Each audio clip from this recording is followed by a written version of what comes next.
credit. They want to say everything that's wrong with it, and that's what the American people are tired of. But you know, part of that is our fault also as a citizen, because when you abdicate your responsibility as a citizen, the people who are in Washington or whatever your state capital is, that's your choice. Whether you voted or did not vote, that is a choice that you have made. And as Americans, too often, you can go across the list, we have abdicated our responsibility and say, I'd rather watch something on reality television, as opposed to figuring out who these people are that's supposed to represent my interests. Well, and one of the issues, and I don't disagree at all with Jan with the notion that we've always disagreed. Disagreement on policy is wonderful. It's part of the fabric of America.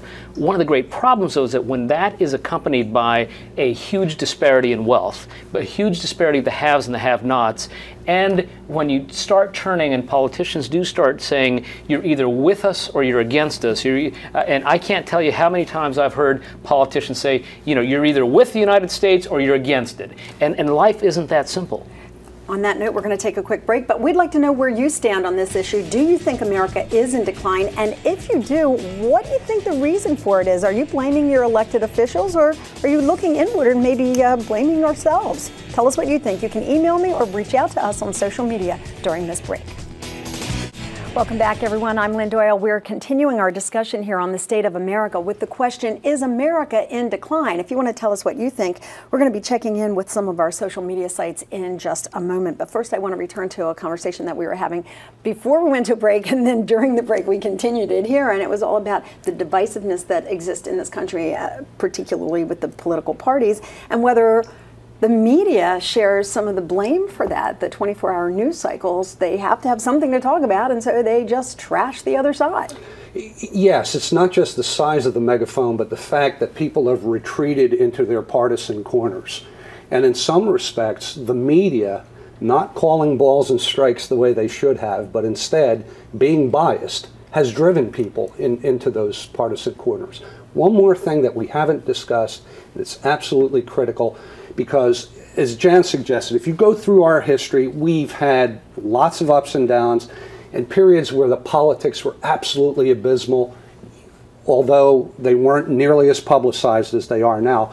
But here's something that's irrefutable. The American family has never been as weakened or disunited as it is today. If you look at the number of children who are born out of wedlock or are being raised by single parents, that percentage of the population has never been as high as it is.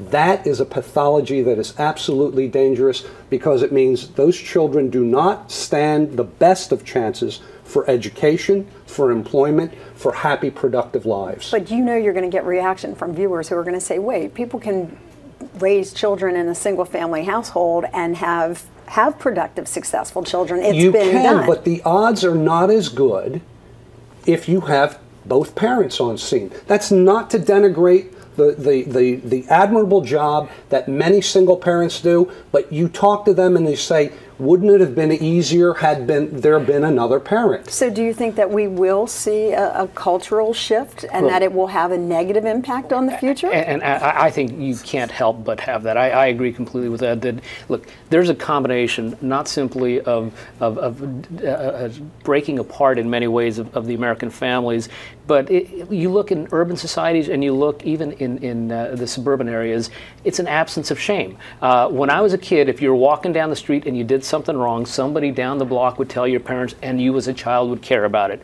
These days, you don't see that shame as much. I think that the media, you were talking about the media has an unintended consequence, and that is that beyond the withdrawal into their partisan corners, people are now surrounded by a cacophony of media, and instead of knowing each other and meeting each other at a corner or elsewhere, you get your ideas and your thoughts and of what other people are like from the media, so we don't know each other the way we knew each other when we had to be on the street every day. And by the way, you put your finger on two really important things. First of all, the notion of defining deviancy downward. So the culture has become coarser. We accept more and more things that in the past just weren't part of civilized society. And secondly, we talk about the digital divide, often the wrong way.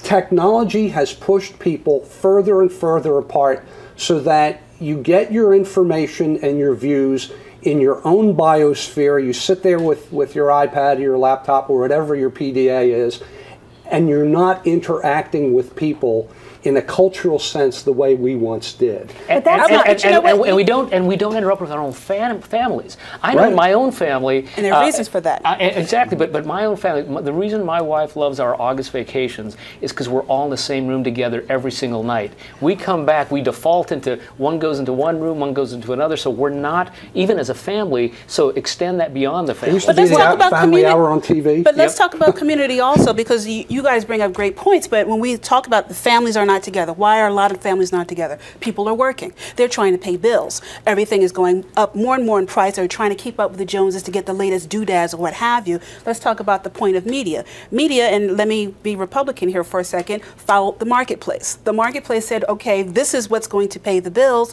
so this is what we're going with. We're going with the partisan divide because that's what people want to hear. And as opposed to giving people what they need, they gave them what they wanted. Well, that's why I asked the question, should we be looking inward at ourselves, because some of our values have changed over the years, and maybe that's contributing to this perception that there's a decline in this country. I don't think there's any doubt that one of the problems is us. And it is a paradox of democracy, not just in the United States, but we can see it in Western Europe as well, that if you give people a choice, they will choose a government that provides a lot of benefits with a low level of taxation, right? I mean, that's where is that exactly? And politicians who promise that are the ones who win, and the politicians who say otherwise, no, you've got to pay your taxes, or no, we really can't provide the government services that you want, those politicians lose. And that is a paradox of democracy. It's a weakness of democracy. You know, Lincoln said you can fool all the people some of the time, but you can't fool all the people all the time. But the corollary to that is you can fool a lot of people most of the time. Yeah. You know, and that is a problem. As evidenced by the fact that so many people are reelected year after year after year in Congress and in the U.S. Senate. I have a suggestion. I think we just get rid of them all and start from square one and just start all over again. Brand new. Mark Twain said, don't vote, it only encourages it. Really? Okay. We're going to give you an opportunity to tell us seriously what you think about America. Do you still feel that we are a superpower and that even within our country we're as strong as we could be? Or do you think that perhaps it is showing a little bit of decline, maybe some wear and tear, and what are the causes of it? If you want to tell us what you think, you can email me at lynn@lynndoyle.net, or you can find us on social media, including if you can figure out how the new Facebook is working, you can find us there. John has written to us and says, as to who is to blame, I would start with anyone who looks to the media for affirmation rather than information. After that, the right-wing cynicism machine has made ignorance a virtue, and it deserves a lot of the discredit. Anybody want to respond to that, or that's not fair? Just move right on. It's just not fair. It's if you're going to reside in the comfortable. In case someone hasn't told you, life isn't always fair. No, well, yeah, but that doesn't mean you can't say something's not fair. And if you're going to reside in the safe harbor of saying it's the right wing's hate machine that has put us here, then consider there is a left-wing dependency machine at work as well, and maybe we are missing that very serious discussion that Jan touched on. What's the proper level of contribution for the common good, and what's the proper level of self-responsibility for people to take? Because those two were considered very impolitic, if not impolite, discussions to have. All right, let's find out what else our viewers have to say on this subject. Salvatore has written and says, I don't believe our best days are behind us. We need to restore discipline and accountability in our country, two important words that have been missing in this country for a very long time. And that kind of goes back to, Nia, what you were saying about personal accountability and making some changes to make sure that we're as good people as we can be. We have to be. If I take, for example, my city of Philadelphia, where you have about half of the children that are school age are not in the public school system. That's fine. So for those public schools that are out, if you don't feel as a citizen somewhat responsible for those public schools, even if you don't have children in them, then again, that points to a community decline. We can't look at it and say, well, because my kids are not in that school, I shouldn't have to pay taxes.